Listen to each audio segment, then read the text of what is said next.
Alright, so I'm making this video to show you guys how to replace your battery in your Mazda onto cheap if you can't afford the regular replacement. I know they go between 100 and 200 bucks depending on what kind you buy, and that 46R 24L, I don't know what the number is, the original one. But basically this is a Walmart Everstart battery, which the battery I took out of here was a 420 cranking amp. I'm sorry, 320 cranking amp battery, 12 volt.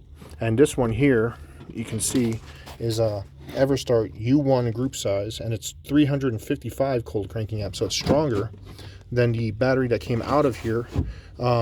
Fits into tray perfectly. It's the exact same size. I think it's like 7 by 7 by 5 ish, but it fits into tray perfect, and it'll clamp down perfectly. All I had to do was modify the terminal ends because this has the flag style post, and they have adapters if you want to buy the adapters and just run it through. But because there's a hole in the post right there, all I had to do is take the nut and bolt apart.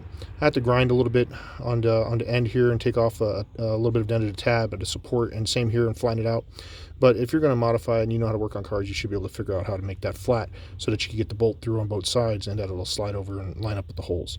Or like I said, they have adapters that you can put, and then you can adapt the flag style, which is a flat post with a hole, and you can then use the factory terminal the way it works.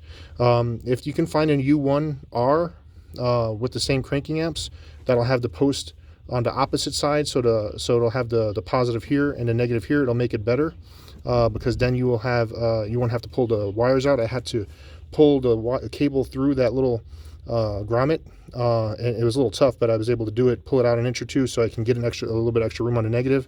And the positive I pulled, and it felt like a little clip came loose a little bit, but it was fine. I was able to get enough room to get it onto the positive side. So I just did the same thing I did to the negative one to the positive one, pulled on that a little bit, got some extra slack out of it, and then bolted it down here.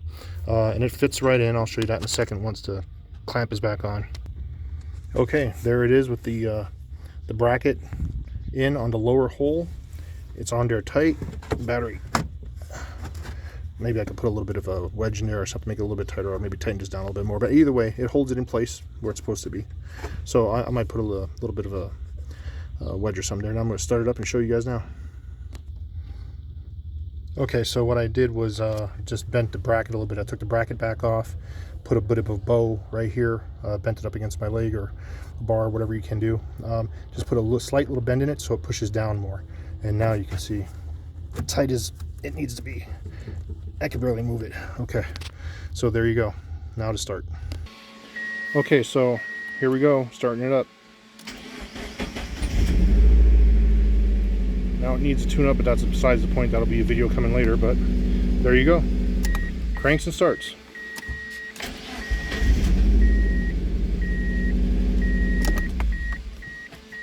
There you go.